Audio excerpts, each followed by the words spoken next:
UKLO 1 year masters. No IELTS required up to 5 years visa. High visa success rate. లంచాలు మానుతున్నారా ఏంటి వీళ్ళు? Okay. నేను లంచాల గురించి మాట్లాడతలా. లంచం ఇది కాదు, ఎందుకంటే లంచం అది వెనక నుంచి వస్తుంది కాబట్టి దాని గురించి మాట్లాడతలా. తీసుకునే వాళ్ళు తీసుకున్నారు, లేని వాళ్ళు లేరు.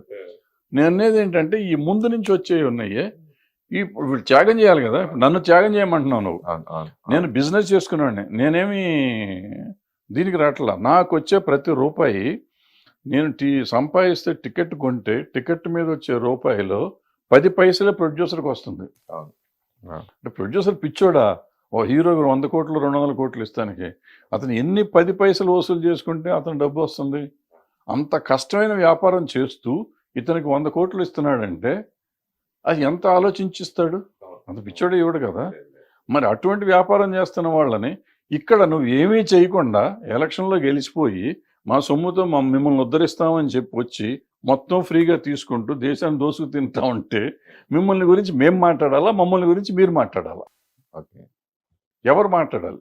సినిమా వాళ్ళ గురించి రాజకీయ నాయకులు మాట్లాడాలి, రాజకీయ నాయకుల గురించి సినిమా వాళ్ళు యాజ్ ఇట్ ఈస్గా ప్రజలు. సినిమా వాడైనా కానీ ప్రజ. నేను రాజకీయ నాయకుడిని తిట్టే హక్కు నాకు ఉంది, కానీ నేను వ్యాపారం చేసుకునేవాడిని తిట్టే హక్కు, నేను తప్పు చేశాను అనుకో, నేను ఇన్కమ్ ట్యాక్స్ ఎగ్గొట్టాను, లేకపోతే దొంగ రవాణా చేశాను, లేకపోతే ఏదో ప్రాసిక్యూషన్ చేశాను, నా మీద కేసు పెట్టినావు. చట్టరీత్యా ఏదంటే చట్ట వ్యతిరేక చర్య నేను చేస్తే మాట్లాడే హక్కు నీకుంది. నా జీతాన్ని గురించి మాట్లాడే హక్కు నీకే ఉంది. నీకేమన్నా ఉంటే గట్టిగా మాట్లాడాలంటే, అయ్యో అండి సినిమాల ఇండస్ట్రీలో కార్మికులకు తక్కువ ఇస్తున్నారండి అని చెప్పు. నిజమే, నిజం అయ్యి ఉంటే అది నిజం అబద్ధం మేము చెప్తాం. అంతే తప్ప వాడని తీసుకున్నాడు వీడిని తీసుకున్నాడు నువ్వెవడపోయా, నువ్వు తీసుకునే దాని గురించి మాట్లాడు. నేను I would have been happy అండి. ఆయన ఏమండి మనంతా డబ్బు ఉన్నవాళ్ళు ఇంత తీసుకుంటున్నాం, ప్రజల సొమ్ము వేస్ట్ అయిపోతుంది, మనం ఇవన్నీ క్యాన్సిల్ చేద్దాం ఒక మాట అని ఉంటే అసలు ఆయన కాళ్ళ దండం పెట్టేవాడిని. అంటే ఆయన విజయసాయి రెడ్డి అలా మాట్లాడినప్పుడు మీలాంటి వాళ్ళు అరా కొర మాట్లాడారు. ఇంకా ఒకసారి ఆ ఫంక్షన్లో చిరంజీవి గారు మాట్లాడేటప్పటికి వరుసగా మీద అడిపారు పొలిటికల్ అందరూ కూడా, పకోడీ గాళ్ళు అని ఇట్లా రకరకాలుగా కామెంట్ చేయడం. ఎందుకు పరిశ్రమ నుంచి ఎవరూ స్పందించలేకపోయారు? మనకి సిగ్గులేదు. చివరికి చిరంజీవి గారు చెప్పారు, చిరంజీవి గారికి హ్యాట్స్ ఆఫ్. ఎందుకంటే ఇంతకాలానికి ఆయన ధైర్యం చేసి చెప్పాడు. అది ఆయన మాట్లాడు మామూలుగా ఎప్పుడు మాట్లాడలేదు, ఎప్పుడు మాట్లాడాడు. ఫస్ట్ టైం మాట్లాడాడు. ఆయన సపోర్ట్ ఎవరు నిలబడ్డారు, ఎవరు మాట్లాడారు అసలు? నేను ఆయనకి పర్సనల్గా చెప్పా, ఏమంటే మీకు ఎవరు రారు, ఆయన సీఎం దగ్గరికి వెళ్ళినప్పుడు చెప్పి ఎవరు రారు మీరు ఇంట్లో ఇన్వాల్వ్ అవుద్దని ఆయనకి చెప్పాను. ఆయన కోపం వచ్చింది. సీఎం దగ్గరికి వెళ్ళారు వీళ్ళందరినీ తీసుకుని. ఆ రోజే చెప్పా, మీరు ఇందులో ఏలు పెట్టొద్దు, ఇదేంటి తేనె తుట్టిది, మిమ్మల్ని కరుస్తే తప్ప ఎవరు రారు మీ దగ్గరికి అని చెప్పాను ఆయనకి. అడగండి మీరు, నేను చెప్పానో లేదో అడగండి. ఓకే ఓకే ఓకే చెప్పాను. ఆయన చెప్పారు రారు, ఎందుకు వస్తారు వాళ్ళు? వాళ్ళ అవసరానికి చిరంజీవి గారిని వాడుకుంటారు, మామూలుగా కాదు అసలు వాళ్ళు వాడుకుంటారు. ఈయన అమాయకుడు పడిపోతూ ఉంటాడు. చెప్పానండి ఆయన చెప్పే, నా బాధ్యతగా నేను చెప్పాను. నాకు సంబంధం లేదు ఇక మనకేం, నన్ను ఇంట్లో మనిషిం కాదు, కట్టేసి వెళ్తానికి వీల్లేదు అనలేం కదా. మనకు ఇప్పుడు మామూలుగా మనలో మనకి కొంచెం శత్రుత్వంగా ఉంటాం. ఒక పార్టీలో కొంతమంది ఉంటారు, ఇంకో పార్టీలో కొంతమంది ఉంటారు. టీడీపీలో కొంతమంది ఉండొచ్చు, వైసీపీలో కొంతమంది ఇంకా వీళ్ళు మనలో ఇప్పుడు పోసాన్ గారు లాంటి కానీ ఇటువంటి కాంట్రవర్సీ కానీ మాట్లాడడం, ఒకళ్ళు తిడతాం కానీ ఇంకోళ్ళు తిడతాం కానీ, సినిమా వాళ్ళకి గొడవ, ఆ రాజకీయాల వాళ్ళు సినిమాలు కొట్టుకోవడం, దెబ్బలాడుకోవడం, వాటి గురించి మీరేం చెప్తారు? అంటే నేను వాళ్ళు సినిమా వాళ్ళుగా నేను కన్సిడర్ చేయను, బయట తిట్టుకోవటం మొదలెడుతుంది. ఎందుకంటే ఇతను ఎక్కువ అతను తక్కువ అనేది లేదు, అందరూ అదే మాట్లాడుతున్నారు. ఆ భాష బాగలేదు, చండాలంగా ఉంది భాష. ఈ భాష చండాలంగా ఉంది, మాట్లాడే తీరు బాగోలేదు, ఒకళ్ళనొకళ్ళు తిట్టుకోవటం బాగలేదు, ఒక పద్ధతి బాగలేదు. ఈ సంస్కారహీనంగా ఉన్నవాళ్ళు ఏ పార్టీ వాళ్ళైనా పర్లేదు, ఏ పార్టీ వాళ్ళైనా చండాలంగా ఉంది. అది సినిమా వాళ్ళలో ఉండటం చాలా బాధపడాలి మనం. ఎందుకంటే మనం జనానికి ఒక ఎంటర్టైన్మెంట్ పంచడానికి వచ్చాం తప్ప మనం ఏం చేస్తాం లేదు. వీళ్ళు అవకాశం ఉంటే ఎంటర్టైన్మెంట్తో పాటు ఎన్లైటన్ కూడా చేస్తానికి వచ్చాం. ప్రజల్ని ఆలోచింపజేసేవాళ్ళం మనం, ప్రజలకి ఎంటర్టైన్మెంట్ ఇచ్చేవాళ్ళం మనం. చాలా తక్కువ డబ్బులతో ఎంటర్టైన్మెంట్ ఇచ్చి ఎన్లైటన్ చేయగలుగుతున్నాం. అటువంటి మనం ఈ ద్వేషభావాన్ని ఎప్పుడైతే పెంచుతున్నామో ఆ సినిమాల్లో కానీ బయట కానీ, అది చాలా తప్పు. అది అవసరం లేదు మనకి. ఇప్పుడు ప్యారడీలు తీయటం వేరు, లేదంటే ఓ సినిమాలో మనం ఇప్పుడు రామారావు గారి మీద వాళ్ళు తీశారు, ఎవరు మన కృష్ణ గారు వాళ్ళు తీశారు. యాష్ వాళ్ళు కనపడితే రామారావు పిలిచి ఏం బ్రదర్ బాగా చేశారు అన్నారు ఆట. సో అలా ఉండాలి మనం కూడా, అంత స్పోర్టివ్గా ఉండాలి. అది వదిలిపెట్టి వాళ్ళు బూతులు తిట్టి వాళ్ళు తిట్టారు కదా అని మనం వాళ్ళని బూతులు తిట్టి ఎక్కడికి వెళ్తాం? సంస్కారం ఎక్కడికి పోతుంది? మన మనుషులమా ఇంకేమన్నాను అసలు అర్థం కావట్లేదు. సిగ్గుపడాల్సిన విషయం. అది ఎవరైనా కానీ ఒక పర్టికులర్ పేరు కాదు, మనం చాలామంది ఉన్నారు, అనవసరం పేర్లు ఎత్తడం. అదే. మీరెందుకు రాజకీయాలకు దూరంగా ఉన్నారు? మనకి రాజకీయం వస్తున్నాం, ఇట్లా మాట్లాడితే ఎవడిస్తాడు మనకి రాజకీయంలో? ఎవరు రా ఎవరు మన దగ్గర? ఓ పార్టీ సపోర్ట్ గాను అంటే ఒకటిగా అదొక ప్రాబ్లం ఏంటంటే నా ఇష్టాలు ఉంటాయి నాకు. ఇప్పుడు నేను ఫర్ ఎగ్జాంపుల్ నేను చెప్తాను, ఇప్పుడు చిరంజీవి గారి విషయం నాకు చెప్పాను, నేను ఇది రైట్ అని చెప్పాను, అది తప్పు అని చెప్పాను. నేను ఒక చోట ఉండి వాళ్ళని రైట్ తప్పు అంటే ఒప్పుకోరు, ప్రతిదానికి రైట్ అంటేనే ఒప్పుకుంటారు ఎవరైనా కానీ. ఈ సమాజం వాళ్ళు ఎట్టా ఉందంటే నేను అన్నిటికీ ఊ కొడతాం, చిడతల్లాగా తయారైతే బాగుంటుంది. మంచి ఏంటి చెడు ఏంటి అని చెప్తే ఎవరికి నచ్చదు. సో పొలిటికల్ పార్టీ కూడా సేమ్ ప్రాబ్లం అవుతుంది. అంటే మీకు భవిష్యత్తులో ఎవరైనా ఆఫర్ చేస్తే మీరు రాజకీయాలకు చాలాసార్లు ఆల్రెడీ ఆఫర్ చేశారు నాకు, నేను ఎప్పుడు దాన్ని పెద్ద ఇంట్రెస్ట్ చూపించలేదు నాకు. ఎందుకని? ఎందుకనంటే ఇదే చెప్తున్నా కదా, ఇదే ప్రాబ్లం. రకరకాలు ఉన్నాయి నాకు. సమస్య అంటే ఆన్ రికార్డ్, నేను ఆన్ కెమెరా నేను కొన్ని చెప్పకూడదు. ఈ మధ్యన అప్పుడప్పుడు సడన్ గా మీరు కొంచెం అంటే ఆ సందర్భం మాట్లాడినా మీరు మాట్లాడేది బాగా వైరల్ మొత్తం రివర్స్ అవటం, కాంట్రవర్సీ అయిపోవడం, కాంట్రవర్సీలు ఇరుక్కుపోవటం. అట్లా రీసెంట్గా మొన్న జరిగిన ఛాంబర్ ఎలక్షన్స్ కూడా ఏంటి ఎంత దారుణంగా ఉంటుందని మీరు అలా చెప్పడం, అది చాలా మంది బాధపడ్డారు ఆ విషయాల్లో. అది ఎందుకు అట్లా మీరు ఎందుకు మాట్లాడారు? బాధపడుతుంది? దాంట్లో ఎందుకు బాధపడాలి? ఛాంబర్ మనం ఎందుకు పెట్టుకున్నాం? ఛాంబర్ ఎందుకు పెట్టుకున్నాం? సినిమా ఇండస్ట్రీలో ఉన్న అన్ని శాఖలకి మంచి చేయటానికి పెట్టుకున్నాం. అవును, మీరు కూడా ఛాంబర్ చేశారు కదా. చేసాం. దాన్ని ఎందుకు పెట్టుకున్నాం? దాన్ని వదిలిపెట్టి ఆ పబ్లిసిటీ ఏంటి, ఆ క్యాన్వాసింగ్ ఏంటి, ఆ డబ్బులు ఏంటి, ఆ ఖర్చు ఎంత పెట్టారు, ఆ వెనక పోస్టర్స్ ఎంత పెట్టారు, ఎవరి కోసం పెడుతున్నాం? ఏం చేస్తానికి అక్కడ ఏమైనా ఉందా? డబ్బులు ఉన్నాయా? దోసుకెళ్తానికి వచ్చాం మనం? ఎందుకు బాధపడకూడదా? కోప్పడకూడదా దానికి? పడచ్చు కొంతమంది, అది బాధిస్తుందని. వాళ్ళు బాధపడ్డారంటే వాళ్ళకి ఏముందో మరి. వాళ్ళు వేరే ఆలోచన ఉండకపోతే నేను చెప్తున్నానమ్మా, ఒకవేళ ఎవరన్నా అట్లా నన్ను గురించి అనుకుని ఉండుంటే, అన్నట్టు నా నోటీస్కి అయితే రాలేదు, ఒకవేళ నిజంగా అనుకుని ఉంటే వాళ్ళకి వేరే చింతన ఉండి ఉంటుంది, అక్కడ ఏదో డబ్బులు దొబ్బడానికి వెళ్ళి ఉంటారు, వాళ్ళ ఆలోచన ఉండి ఉంటుంది. అవకాశం లేదు కదా అసలు. ఉందేమో వాళ్ళకి, మనకేం తెలుసు? ఎందుకు బాధపడాలి? నేను ఏమన్నాను, డబ్బులు వేస్ట్ చేయటం ఎందుకు? మనం అంతా చూసిన వాళ్ళమే కదా, అంతంత డబ్బు ఎందుకు ఖర్చు పెట్టాలి? ఇంత డబ్బు ఖర్చు పెట్టే మనం 1000 రూపాయలు పెన్షన్ ఇస్తే పాపం ప్రొడ్యూసర్ లైన్లో వచ్చి తీసుకుంటున్నారు కొంతమంది, ఎగ్జిబిటర్లు ఇబ్బందులు పడుతున్నారు, డిస్ట్రిబ్యూటర్లు ఇబ్బంది పడుతున్నారు, అందరికి 1000 రూపాయలు 2000 రూపాయలు ఇవ్వాలనే పరిస్థితి కూడా ఉంది మన దగ్గర. నువ్వు ఆ రోజున ఖర్చు పెట్టిన దగ్గర 25-30 లక్షలు, 1 కోటి రూపాయలు కూడా అయ్యిందేమో నాకు తెలియదు ఖర్చులు మొత్తం అందరికి కలిపి. అంత డబ్బు అక్కడ డిపాజిట్ చేసి నువ్వు చాలా మందికి సేవ చేసి ఉండొచ్చు కదా. ఇప్పుడు నేను సేవ చేస్తానికి వస్తాననే కదా అక్కడికి వెళ్ళేది. ఇందాక నేను రాజకీయ నాయకులను తిట్టినట్టు ఛాంబర్లో సేవ చేయడానికి ఎందుకు వస్తున్నావు? నువ్వు ఇండస్ట్రీకి సేవ చేయటానికి అంతే కదా. 24 క్రాఫ్ట్స్ బాడీ కదా అది. ఇండస్ట్రీకి సేవ చేస్తానికి నువ్వు వచ్చినప్పుడు ఎందుకు డబ్బు ఖర్చు పెడుతున్నావు? ఏంటి నీ ఉద్దేశం ఏంటి? ఇండస్ట్రీ మంచి, ఇప్పుడు డబ్బు ఖర్చు పెట్టి నువ్వు నాయకుడు అవుదాం అనుకున్నా అయిపోయింది కదా. నువ్వు నీ ఇంటెన్షనే రాంగ్గా ఉంది అక్కడ. ఇంకా నువ్వు బాధపడతావు ఎందుకు? నేను అన్న మాటకి బాధ ఎందుకు పడాలి? పడితే నీ తప్పు, నా తప్పు కాదు. నేను రాజకీయ నాయకుడిని తిట్టే నాకు హక్కు ఉన్నప్పుడు నువ్వు ఎలక్షన్ చేసినప్పుడు ఇక్కడ కూడా తప్పే కదా. మన సినిమా వాళ్ళని మాత్రం తిట్టకూడదు, వాళ్ళని మాత్రం తిట్టాలి. దాసరి గారి దగ్గర మీరు, సి కళ్యాణ్ గారు, వీళ్ళందరూ కూడా ఆయన అడుగు జాడల్లో సమస్యలు వచ్చినా పరిష్కరిస్తూ చేస్తూ వచ్చారు. ఇండస్ట్రీకి సంబంధించి ఏ ప్రాబ్లం వచ్చినా. అలాంటిది సి కళ్యాణ్ గారు మొన్న ఓడిపోవడానికి మెయిన్ రీజన్ ఏంటి మీ దృష్టిలో? ఓడిపోలేదు, ఆయన గెలిచాడు కదా, ఆయన గెలిచాడు. ఇప్పుడు అది ఎలక్షన్ అన్నాక మామూలే. ఇప్పుడు ప్రొడ్యూసర్ సెక్టర్లో ఆయన గెలిచాడు, అందరూ గెలిచారు. ప్రొడ్యూసర్ సైడ్ నుంచి ఈయన గెలిచాడు, ఆయన గెలిచాడు. వాళ్ళకి ఆయనకి మెజారిటీ ఉంది, ఆయన వచ్చాడు, అంతే సింపుల్. దాంట్లో ఓడిపోవటానికి కారణం వేరే కారణాలు ఏమి ఉండవు. ఇప్పుడు అందరూ గ్రూపులు అయిపోయినాయి కదా, గ్రూపుల మీద అట్లా వస్తూ ఉంటుంది. ఒకళ్ళు ఓటమి ఒకళ్ళు గెలుపు కామనే కదా. అయితే కళ్యాణ్ గారు మీతో బాగా అవినాభావ సంబంధం కదా, ఆయన ఓడిపోవటానికి రీజన్ ఏంటి అన్నారు? రీజన్ ఏం లేదమ్మా, రాజకీయం. ఇదంతా రాజకీయం ఏముంటుంది? రాజకీయమే, ఎవరి రాజకీయం వాళ్ళకు ఉంటుంది. దాని గురించి ఏం మాట్లాడతాం మనం? మనకి నిజంగా నాకు పట్టించుకోవటం కూడా లేదు, 5 ఏళ్ళ నుంచి పట్టించుకోవట్లేదు. ఎందుకు అట్లా దూరంగా ఉంటాయి? ఎందుకు, ఏముంది దాంట్లో? నేను ప్రొడ్యూసర్ ఛాంబర్ ప్రెసిడెంట్గా చేశాను. అవును. నేను చేసినప్పుడు దగ్గర దగ్గర 5-6 జీవోలు తీసుకొచ్చాం అప్పుడు వెళ్ళి గవర్నమెంట్ చుట్టూ తిరిగి. సబ్సిడీలు రావాలి. ఆ రోజుకి ఈ రోజుకి రాలా. ఇంకొక 3-4 కోట్లంత సబ్సిడీలు రావాలి మనకి. దానికి కూడా అప్పుడు ప్రయత్నం చేస్తా ఉన్నా. ఆల్మోస్ట్ అయిపోతున్న time. 2 months 3 months extension general body meeting పెట్టి తిరుపతిలో జనరల్ బాడీలో యాక్సెప్ట్ అయిపోయింది 3 మంత్స్ ఎక్స్టెన్షన్కి. ఆ ప్రెసిడెంట్కి ఇంకో 3 నెలలు బాడీ అంతా ఉండేటట్టు, తర్వాత ఎలక్షన్ పెట్టేటట్టు. అక్కడి నుంచి తిరిగి వచ్చాం. తిరుపతి నుంచి తిరిగి వచ్చినాక కొంతమంది పెద్ద మనుషులు అంతా కలిసి రాత్రి హడావిడి చేసి 1 వీక్ 10 days నోటీస్ ఇవ్వాల్సిన దాన్ని కూడా బైపాస్ చేసి జనరల్ బాడీ మళ్ళీ పెట్టి ఎలక్షన్ పెట్టి తీరాల్సిందే, భరద్వాజ్ దిగిపోవాల్సిందే అని చేశారు.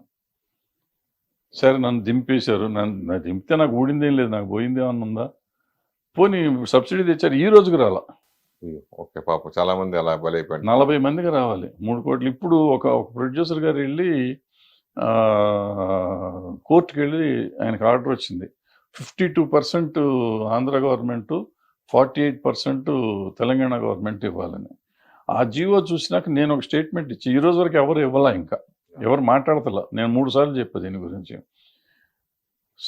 ఆ గవర్నమెంట్ ఈ గవర్నమెంట్ అడితే 2 కోట్లు 2.5 కోట్లు అవుతుంది అంతే. Okay okay. ఈ 2 కోట్లు అనేది పెద్ద విషయం కాదు. వీళ్ళు ఇన్ని కొట్టుకునే బదులు మొన్న ఎలక్షన్లో ఖర్చు పెట్టిన డబ్బులు వీళ్ళకి ఇవ్వచ్చు.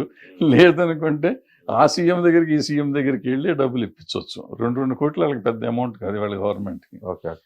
ఇటువంటివి చేయాలి కదా. ఏమీ చేయకుండా ఎదవ రాజకీయం చేసి వాడు ఉండకూడదు, వీడు ఉండకూడదు, వీడిని నాశనం చేద్దాం, వాడిని నాశనం చేద్దాం అనుకునే వాళ్ళు ఉన్న సమాజంలో మనం ఎందుకు దూరాలి, ఏలెందుకు పెట్టాలి? నాకు అవసరం లేదుగా. ఇప్పుడు నేను చెడు చేస్తా అంటే నన్ను పంపించేవి. నేను మంచి చేస్తా అంటే మంచి చేస్తున్నాను వద్దనుకుంటే. ఆ రోజు ఆన్లైన్ చేయించాను నేను జియో, ఇది ఆన్లైన్ సేల్స్ ఉండాలని చెప్పి. ఆ రోజు ఆపారు. సబ్సిడీ కాదు, మన టికెటింగ్, ఆన్లైన్ టికెటింగ్. ఆ రోజు అప్పుడు నేను జియో తెచ్చేసాను ఆ రోజు. Okay okay. ఆ జియోలో అది మాత్రం పార్టిసిపేట్ చేయకుండా, అది ఇది చేయకుండా ఆపారు దాన్ని. ఇవాళ దాని గురించి మాట్లాడుతున్నారు. ఏంటి ఇదంతా? ఇటువంటి వాళ్ళ గురించి మనం ఎక్కువసేపు మాట్లాడుకోవటం, ఎక్కువ చేయటం అవసరం. అంటే ఇప్పుడు ప్రతి ఒక్కరికి ఒక ప్యాషన్గా అనుకోవచ్చు, లేదని అనుకోవచ్చు. మెయిన్ ఏంటంటే అన్నీ ఇప్పుడు పాన్ ఇండియా సినిమాలు అయిపోయినాయి బాగా ఎక్కువ. ఆ మోజులో కొంతమంది యంగ్ హీరోలు కూడా చాలామంది ఇది పాన్ ఇండియా సినిమా చేయాలని చెప్పేసి దర్శకులతో ఆ టైప్ కథలు మనం రెడీ చేయించుకోవడం, తర్వాత ప్రొడ్యూసర్ ప్రెషర్ వాళ్ళు చేయడం, చివరికి రిలీజ్ టైంకి వచ్చేటప్పటికి అది పాన్ ఇండియా సినిమాగా కాకుండా ఓన్లీ సౌత్ ఇండియా సినిమాలో రెండు తెలుగు తమిళ ఇట్లా చేయడం ఆగిపోవడం, రియల్గా అనుకున్నది మళ్ళీ ఇలా మారటం, ఇట్లా ఎక్కువ సంఘటనలు జరుగుతాయి. మనం చూస్తూనే ఉన్నాం దాని గురించి. అంటే అసలు పాన్ ఇండియా అని అనుకున్నవాడు ఒక డాష్ వాడు. పాన్ ఇండియా సినిమా తీస్తున్నానని చెప్తే వాడు డాష్ నా ఉద్దేశంలో. ఎందుకంటే నేను పుట్టక ముందు నుంచి సినిమాలన్నీ అన్ని భాషలు తీశారు. నా చిన్నప్పుడు భానుమతి గారు 3 భాషలో డైరెక్ట్ చేశారు ఒకేసారి. చండీరాణి అనుకుంటా, హిందీ, తెలుగు, తమిళ్ డైరెక్ట్ చేసి మొత్తం నీకు ఉండాలి, నా దగ్గర ఇస్తాను నేను. భారతదేశం అంతా, అఖండ భారతదేశంలో రిలీజ్ అవుతున్నాం చిత్రం అని చెప్పి ఆ రోజు 52, 54 ఎప్పుడో ప్రాంతంలో. అంటే అది పాన్ ఇండియా అనే అర్థం. మాయబజార్ పాన్ ఇండియా అనేగా. పాతాళ పేరు హిందీలో ఎన్టీ రామారావు చేశారు. అవును అవును అవును. ఎన్ని సినిమాలు, తమిళ్లో సినిమాలు ఎన్ని ఉన్నాయి, తెలుగులో సినిమాలు ఎన్ని ఉన్నాయి. రోజా ఏంటి, బొంబాయి ఏంటి, ప్రేమికుడు ఏంటి, ఎన్ని సినిమాలు వచ్చేసినాయి కదా, సూపర్ డూపర్గా చేసినాయి. అయితే అప్పుడు లేని పాన్ ఇండియా ఇవాళ కొత్తగా ఎందుకు వచ్చింది? ఊరికే మాట మారింది కాబట్టి మారుస్తున్నాం మనం అంతే. ఒకటి. రెండో పాయింట్, ఇప్పుడు నేను చెప్పిన సినిమాలన్నీ ప్లస్ ఇప్పుడు ఆడిన సినిమాలు, పాన్ ఇండియా అనేది ఎప్పుడు వచ్చింది? బాహుబలి తర్వాత KGF, RRR కదా. ఈ 3 సినిమాలు అంతకుముందు సినిమాలు. కానీ ఇది ఏదైనా పాన్ ఇండియా కోసం తీసిన సినిమాలు ఎట్లాగో నాకు చెప్పండి. వాళ్ళు తెలుగు కథలే తీశారు. వాళ్ళు ఈ 3 సినిమాలు తెలుగు కథలే తీశారు. 1000 కోట్లు వచ్చినాయి. దంగల్ అని ఒక సినిమా వచ్చింది, వాళ్ళు వాళ్ళ ఊరు కథే తీశారు. ఊరు కథ, విలేజ్లో కథ తీశారు. అది వీటితో పాటు చేసింది. అది కానీ ఈ 3 సినిమాలు కానీ కాంతార కూడా వాళ్ళకి కాంతార వాళ్ళ ఊరు కథ తీశారు, అది 300 కోట్లు అదే, చేసింది. అవును అవును ఏమంటే కేజీఎఫ్ వాళ్ళ ఊరు కథ తీశారు, అది 2 కేజీఎఫ్లు ఇరగబడేసినాయి. బాహుబలి నా చిన్నప్పుడు విట్లాచారి గారి సినిమా అనేది, అది 1000 కోట్లు చేసింది. 2 సినిమాలు 2,000 కోట్లు చేసింది, 2 సినిమాలు చేసినాయి. సో వాళ్ళు ఎవరు చేయలే. ఇప్పుడు వచ్చిన మీరు సోకాల్ తర్వాత పాన్ ఇండియాకి అనుకుందాం కొంచెంసేపు. మొన్న పిల్లడు నిఖిల్ సినిమా ఒకటి వచ్చింది, స్పైగా దానికి ముందు కార్తికేయ 2 కార్తికేయ 2 అతను తెలుగు సినిమా తీసుకున్నాడు, అది హిందీలో డబ్ చేసి రిలీజ్ చేస్తే అది హిందీలో కూడా హిట్ అయింది, పెద్ద హిట్ అయింది. నేను చెప్పొచ్చేది ఏంటంటే నీ భాషని నమ్ముకుని నీ కథ నువ్వు సినిమా తీయి. మన సినిమా అనేది అందరికీ నచ్చేదే, మనం రీమేక్లు ఎందుకు చేస్తున్నాం? చాలా సినిమాలు మనకు అన్ని భాషలో రీమేక్ అయిన సినిమాలు ఉన్నాయి, మన తెలుగు సినిమాలు అంటే పాన్ ఇండియాలేగా. కథ కావాలి, కథ పాన్ ఇండియా ఉండాలి, కథలో ఆర్టిస్టులు కాదు. ఇక్కడ ఏంటంటే హంగులతో పాన్ ఇండియా అంటున్నారు. నువ్వు కథ సినిమా తీస్తే ఆ కథ ఆటోమేటిక్గా పాన్ ఇండియా అవుతుంది. ఇప్పుడు పుష్ప 2 కూడా వస్తుంది. పుష్ప ఉంది, మన ఇందాక చెప్పిన దాంట్లో పుష్ప ఉంది, 2 లేదు. పుష్ప ఇక్కడ కథేగా తీసుకున్నాడు ఆయన, దాంట్లో ఏముంది? ఎర్రచందనం నీ సూపే బంగారం అంటే మరి వాళ్ళు కూడా చూస్తారు. ఊ అంటావు హిందీ సాంగ్, అది తమిళ సాంగ్, అన్ని భాషల్లో హిట్ అవ్వాలా. సో మనం అన్నీ ఏదో రాంగ్ నోషన్లో బతికేస్తూ ఉంటాం. మనం ఎవడో పాన్ ఇండియా అని పెట్టాడు. ఇప్పుడు అతను రాజమౌళి ఒక మంచి మార్కెటింగ్ ఆయన రకరకాల పేర్లు పెడతాడు. ఆయన పెట్టిన పేర్ల పులిని చూసి నక్క వాత ఎట్టుకున్నట్టు మనం వెళ్ళిపోయి మనం చేసుకుని ఏమండి, ఏ సినిమా చెప్పండి హిందీలో ఎక్సెప్ట్ సాహో, ఏ సినిమా హిందీలో పే చేసింది చెప్పండి? మనం పాన్ ఇండియా అని చెప్తున్న సినిమాల్లో మన దగ్గర పాన్ ఇండియా అనకుండా ఉన్న సినిమాలన్నీ హిట్ అయినాయి. ఇప్పుడు కాంతార రిలీజ్ చేసిన 2 వారాలు గ్యాప్ ఇచ్చి అన్ని భాషలో రిలీజ్ చేస్తే మళ్ళీ సూపర్ హిట్ అవ్వాలా? అంటే దాని అర్థం ఏంటంటే నువ్వు నీ రీజనల్ సినిమా నువ్వు తీసుకునేటప్పుడు బాగా తీసుకో. కొంచెం ఏం బయట ఎంత వస్తుందేమో అనుకో, 2 కోట్లు ఎక్కువైతే అవుతుంది. అప్పుడు ఆటోమేటిక్గా రిలీజ్ అయ్యి నీకు కంటెంట్ బాగుంటే అవుతుంది. ఆయన చార్లీ అని తీశాడు, చిన్న సినిమా, కుక్క మీద సినిమా, అది కూడా పాన్ ఇండియా వచ్చిందిగా. ఎందుకు రావు సినిమాలు? ఇందాక చెప్పిన కార్తికేయ 2 అతనికి మా 12-13 కోట్లు ఇక్కడ తీసుకున్నారు, అది 100 కోట్లు చేసిందిగా. మరి ఇంకేంటి పాన్ ఇండియా? తొక్కలో పాన్ ఇండియా అని ఎందుకు? మనం మోసం చేసుకుని దాన్ని ఖర్చు పెట్టుకుని రూపాయి తీసుకునే వాడికి 2 రూపాయలు 10 రూపాయలు మనం రెమ్యునరేషన్ ఇచ్చి, పాన్ ఇండియా కాబట్టి మనం 10 రూపాయలు రెమ్యునరేషన్ ఏమన్నా ఎక్స్ట్రా తీస్తున్నావా? నేను ఇందాక చెప్పిన చండీరాణి 3 భాషల్లో తీశారు. పూర్వకాలం సినిమాలు మీరు మైండ్ ఇట్, అన్ని భాషల్లో తీసేవారు. వీలైతే 3 భాషలకి 3-3 నటులను కూడా మార్చేవారు, సైమల్టేనియస్ షూటింగ్ చేస్తారు. తెలుగుకి వీళ్ళు, హిందీకి వాళ్ళు, తమిళకి వీళ్ళు అని చెప్పి మెయిన్ లీడ్స్ కూడా హీరో హీరోయిన్లు కాకుండా మిగిలిన వాళ్ళందరినీ మార్చారు. సపోర్టింగ్ కొన్ని చాలా తక్కువ. అది పారాడబ్బింగ్ లాగా చేస్తున్నారు. అది కాదు, సినిమా షూటింగ్ అప్పుడే నా షార్ట్ తీసి మళ్ళీ మీ షార్ట్ తీస్తారు. అట్లా తీసినవి ఉన్నాయి సార్, తీసేవారు సినిమాని. అది పాన్ ఇండియా అంటే ఒక రకంగా. ఇదేం పాన్ ఇండియా అండి? ఇది మోసం, ఒకరినొకరు మోసం చేసుకోవడం, మనం మోసం చేసుకోవటం. ఎవరిని మోసం చేయట్లే, మనం మోసపోతున్నాం. మనం మోసం చేసుకుని మనం మోసపోతాం. ఇప్పుడు ఎప్పుడు మనం కొన్ని టైంలో కొన్ని హిట్స్ రకరకాలుగా చూస్తూ ఉంటాం మనం.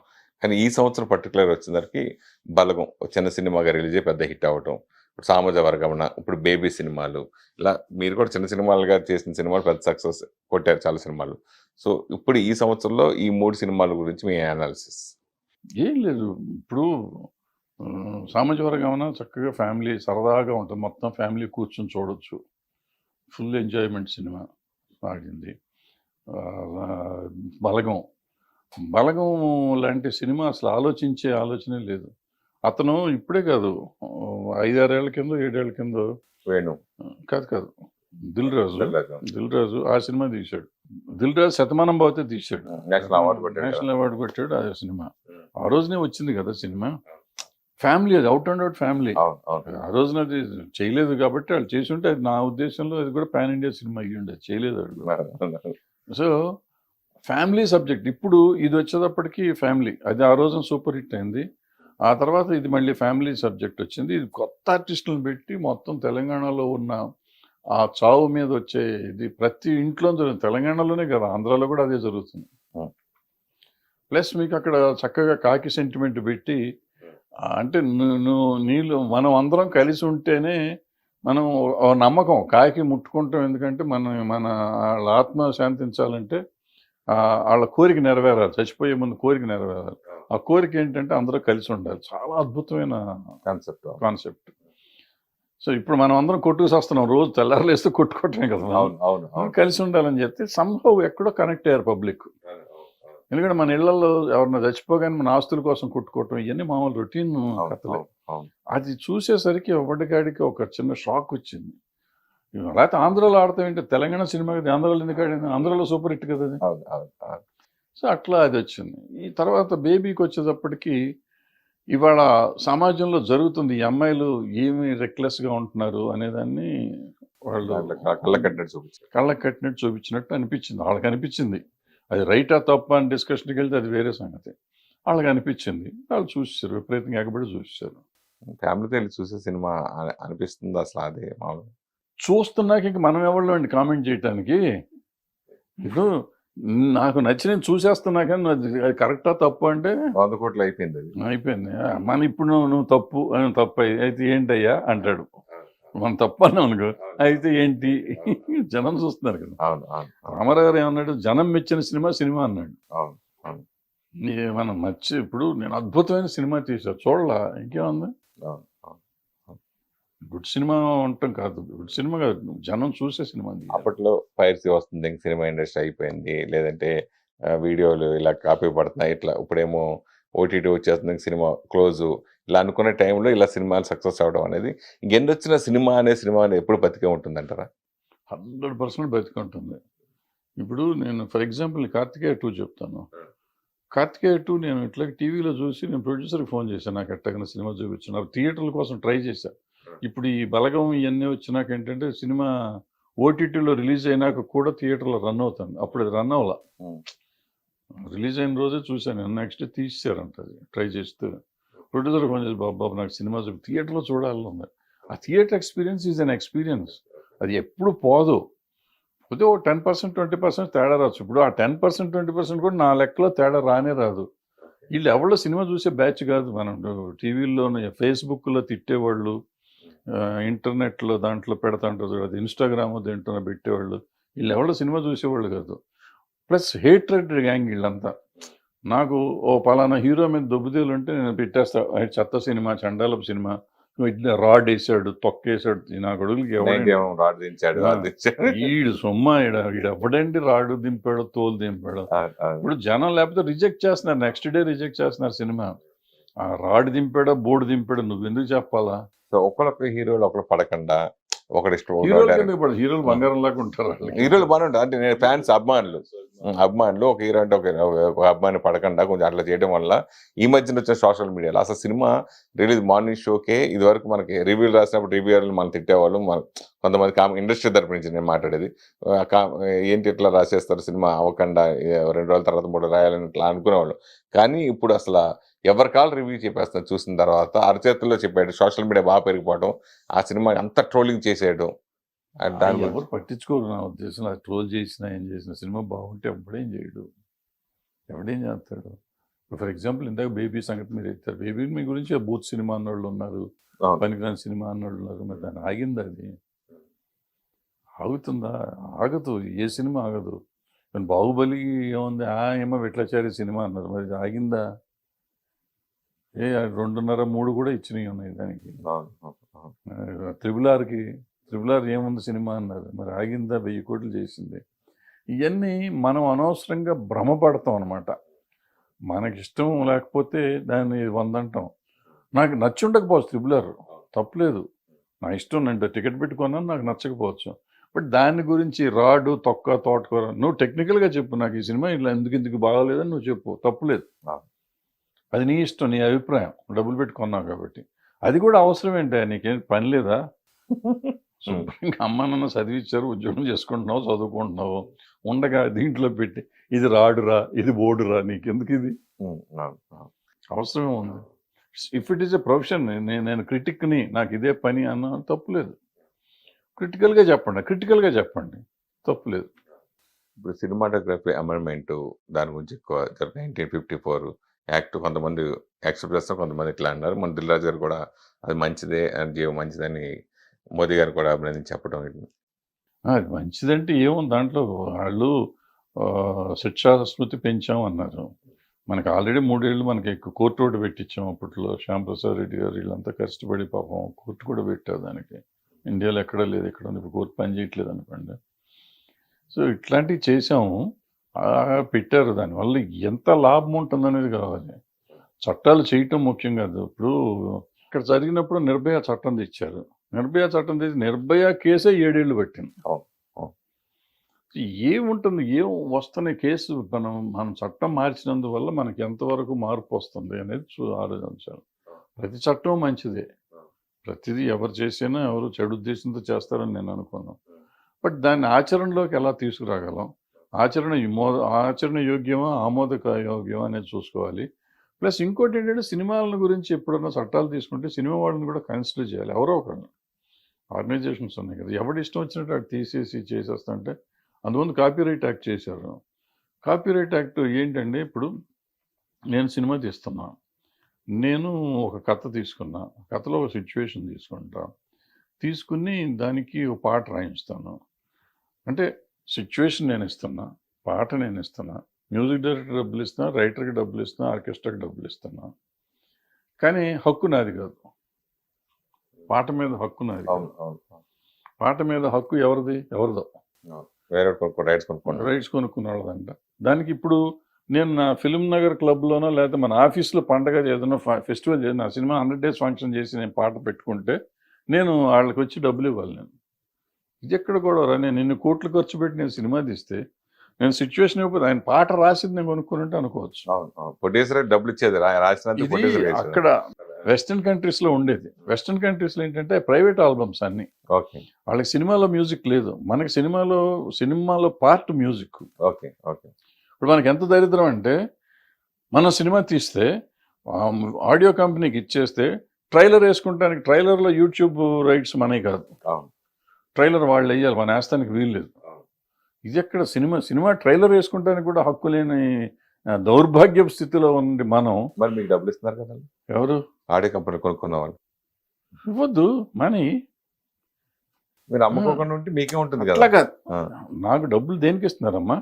రైట్స్ తీసుకున్నందుకు, ఆడియో రైట్స్ తీసుకుని ఆడియో రైట్స్ మీద అతను సంపాదించుకుంటున్నాడు కదా, దాన్ని మనం అడగట్లేదు కదా. లాస్ వచ్చి కూడా ఉంటాయి కదా. ఇప్పుడు సినిమా నేను వెళ్ళి అతను అడుగుతున్నాను, అతను కదా కొనుక్కుంటున్నాడు, నేను అడగట్లా. అది నీ వ్యాపారం, నువ్వు లాభం వస్తే నువ్వు తీసుకుంటున్నావు, నష్టం వస్తే కూడా నువ్వు తీసుకోవాలి. అంతే తప్ప ఇది నన్ను వ్యాపారం చేసుకోనివ్వద్దంటాను. నువ్వెవడు? నేను తయారు చేసే ప్రోడక్ట్ని, నేను మొత్తం ప్రోడక్ట్ తయారు చేసి ఒట్టి పాటలే తయారు చేయాల. ఆ ప్రోడక్ట్, ఈ పాటలు నా సినిమాలో ఇది. ఇప్పుడు అల్టిమేట్గా టీవీ ఛానల్లో సినిమా కొనుక్కుంటాడు శాటిలైట్, అతను కూడా వాళ్ళకి డబ్బులు ఇవ్వాలి. ఏది ప్రోగ్రాంలు, ఈ డీలు, డ్యాన్సులు, సాంగ్ వేస్తే డబ్బు, అతని రైట్స్ అతనే ఉంటాయి. యాక్చువల్గా శాటిలైట్ రైట్స్ ఆ టీవీ ఛానల్లో ఉన్న దీనికి ఇది ఏమి న్యాయం? మీరందరూ ఏం చేస్తారు సార్? అక్కడ ఎవరు పాటలు రచయితకు ఇప్పుడు డబ్బులు వస్తున్నాయి, సంగీత దర్శకుడు వస్తున్నాయి, సింగర్స్ డబ్బులు వస్తున్నాయి, ఈ దర్శక నిర్మాతలు ఏం చేస్తున్నారు? అదే నేను అడుగుతున్నానమ్మా. ఇప్పుడు ఇంతవరకు సోదంతా అదే నేను చెప్పేది. అంటే మన దరిద్రం ఏంటంటే, అక్కడ చట్టాలు ఎందుకు జరుగుతున్నాయి అనేది ఇక్కడ ఎవరికి తెలియదు, ఎవరిని అడగరు. ఎవడో ఇన్ఫ్లుయెన్స్ ఉన్నాడు, ఎవడో చేసేసుకుంటాడు, మారిపోతూ ఉంటుంది అది. సో ఇప్పుడు ఇదంతా చెప్పింది ఏంటంటే, ఆ చట్టం గురించి, నువ్వు ఇందాక అడిగిన చట్టం గురించి, అది ఎంతవరకు పనికి వస్తుంది అనేది వీళ్ళకి ఎవరికైనా తెలుసా? ఇప్పుడు ప్రాబ్లం ఏంటంటే, గవర్నమెంట్ చేసింది, మనం మెచ్చేసుకుంటే బెటరు. వాళ్ళు జిఎస్టీ ఎందుకు వేస్తున్నారని ఎవరిని అడిగారు వీళ్ళు? ఇవాళ జిఎస్టీ ఎందుకండి సినిమాకి అంత? 18% జిఎస్టీయా? 18% జిఎస్టీ ఇస్తున్నాం. 100 రూపాయలు అంటే 120 రూపాయలు టికెట్ కడుతున్నాం మనం. ప్రజల మీద ప్రతి రూపాయి మీద ఇప్పుడు జిఎస్టీ వస్తుంది. ఎట్లా అకౌంటబిలిటీ అది? ఇవన్నీ అడగట్లేకుండా మనం వాళ్ళు ఏది చేస్తే అది రైట్, ఆహా అద్భుతం అనుకుంటూ కూర్చుంటే ఇట్టగా ఉంటుంది. అంటే ఇలాంటి సమస్యలు ఇప్పుడు మెయిన్ ఇప్పుడు ఛాంబరే కదా సార్ ఫైనల్గా మనం డెసిషన్ తీసుకుని చేసేది ఇండస్ట్రీ తరపు నుంచి. సో ఇప్పుడు కొత్తగా దిల్ రాజు గారు ప్రెసిడెంట్గా వచ్చారు. సో ఇప్పుడున్న సమస్యలు, ఇప్పుడు మీరు చెప్పారు పాటల గురించి, ఆడియో రైట్స్ గురించి, దేని గురించి, వీళ్ళందరికీ ఒక యూనిట్ ఉంది. మన ప్రొడ్యూసర్లకి, డైరెక్టర్లకి, వీళ్ళకి ఎవరికి యూనిట్ లేకుండా పోయింది. సో అలాంటి సమస్యలు మీకు ఇంకా అనిపించినవి ఏంటి? ఆ సమస్యల్ని ఇప్పుడు దిల్ రాజు గారు పరిష్కరించగలగరా? చేయగలుగుతారన్న నమ్మకం మీకుందా? మనకి తెలియదప్ప, మనకెందుకు వచ్చింది చెప్పు. వాళ్ళ రాజకీయాలు వాళ్ళే, మనకెందుకు. వచ్చినాయి చెప్తా, ఆవిడని అడిగితే చెప్పాలి, అడగకుండా. ఎందుకంటే ఇక్కడ ఏదో మన ఇద్దరం చర్చించుకుంటున్నాం కాబట్టి చెప్పుకుంటూ పోతున్నాం. నాకేం తీట పట్టింది ఇళ్ళే దిల్ రాజు గారితో కూర్చుని. ఆయనకి అంత టైం ఉండదు, ఆయన బిజీ బోడీస్, ఆయన బిజీ పుట్టదు, ఆయనకి టైం ఉండదు. ఆయన ఇంటానికి టైం ఉంటుందా? ఉండదు. మనకెందుకు చెప్పు. అయితే ఏం చేస్తాం? నాకు అవసరం లేదు, ఇవాళ నేను సినిమా తీయట్లేదు, నాకు పోదు. మీరు కూడా బిజీగా ఉన్నా కానీ మీరు కూడా కొన్ని సమస్యలు చేసి ఉండొచ్చు, చేయకపోయి ఉండొచ్చు. సో నా తీట నాది, నేను అప్పుడు ఆ గోల ఉండి చేశాను. వాళ్ళకి తీట గోల ఉందో లేదో నాకేం తెలుసు. అది కాకుండా ఇవాళ ప్రొడక్షన్లో ఉన్న వాళ్ళకి తెలిసినంత నాకు తెలియదు. నేను చెప్పినవన్నీ జనరల్ ఐటమ్స్. ఇవాళ ప్రొడక్షన్లో ఉన్న వాళ్ళకి వాళ్ళు కొన్ని కొత్త వచ్చిన టెక్నాలజీ మారిపోయింది, సిస్టమ్ మారిపోయింది. సో వాళ్ళందరూ కూర్చొని మాట్లాడుకొని చేసుకోవాలి. వాళ్ళు నిజంగా అంటే ఎవరన్నా పిలవాలి, సీనియర్స్ ఎవరన్నా తెలిసిన వాళ్ళు ఉంటే పిలిచి మాట్లాడుకుని ఇంకేమన్నా చేద్దామా అని ఆలోచిస్తే బాగుంటుంది. పిలవని పేరెంటాలకి మనం వెళ్ళి నువ్వెందుకు వచ్చావు అనిపించుకోవటం అవసరం మనకి. ఇదివరకు అసలు ఏ సమస్య వచ్చినా ఏది వచ్చినా కానీ ఓ పెద్ద తరహాగా మీలాంటి వాళ్ళు చాలా మంది వచ్చి పార్టిసిపేట్ చేసేవారు. ఇప్పుడు ఆ కలుపుకొలతనం ఇప్పుడు పోయిందా? అవన్నీ అక్కర్లేదనే కదా ఎలక్షన్లు అట్లా కొట్టుకున్నారు మొన్న. వాళ్ళు పెద్దవాళ్ళు అనుకున్నది కొట్టుకుంటున్నారు. పెద్దవాళ్ళు అంటే నిజంగా పెద్దవాళ్ళు వాళ్ళు. డెఫినెట్గా వాళ్ళ మార్కెట్ ఉన్న పరిస్థితుల్లో వాళ్ళు సూపర్ స్టార్స్ వాళ్ళంతా. వాళ్ళని కాదంటానికి ఏం లేదు, మనకి అసలు అనే హక్కు లేదు. బట్ దానికి కూడా కొన్ని పద్ధతులు ఉంటాయి, పద్ధతిగా చేసు. ఇప్పుడు దాసరి గారు ఉన్నప్పుడు కూడా మీరు కొన్ని సమస్యలు ఆయన దృష్టికి వెళ్ళకుండానే, ప్లస్ ఆయనే మీకు అప్పచెప్పారు కొన్ని సమస్యల్ని. మీరు ఆయన చేయలేని పనులు కూడా మీరు చేశారు కొన్ని మాకు తెలిసి ఉండి. అలాంటి భరద్వాజ గారు ఎందుకు వీటిలన్నింటికి బాగా దూరం అయిపోయారు? ఎందుకు దూరం అవటం లేదు. ఇప్పుడు నేను దాసనారాయణరావు గారి టైంలో ఏంటంటే, యాక్చువల్గా దాసనారాయణరావు గారు మెడ్రాస్లో ఉండేవారు, ఇక్కడ తర్వాత వచ్చారు. సో ఇక్కడ ఉన్నప్పుడు అప్పుడు నేనే మొత్తం ఇక్కడ హ్యాండిల్ చేశాను కొంతకాలం. తర్వాత ఆయన వచ్చినాక ఆయన హ్యాండిల్ చేస్తా ఉంటే ఆయన చేసి ఆయన చెప్పి కొన్ని చెప్పకుండా కొన్ని ఆయన దగ్గరికి వచ్చినాయి అని నా దగ్గరికి తోసేవారు. నువ్వు చేసుకే చూడబోయే భరద్వాజ్ అనేవారు. సో అట్లా చేసేవాళ్ళం. పని ఉంది కదా అంటే నేను అడిగా ఒకరోజు గురువుగారు అసలు మనకి అర్థం అవ్వట్లేదు, కానీ మనం ఇక్కడ మాట్లాడుతా అంటే మన ముందు డోర్ వచ్చినప్పుడు కాళ్ళు మొక్కుతున్నారు మీకు పర్టికులర్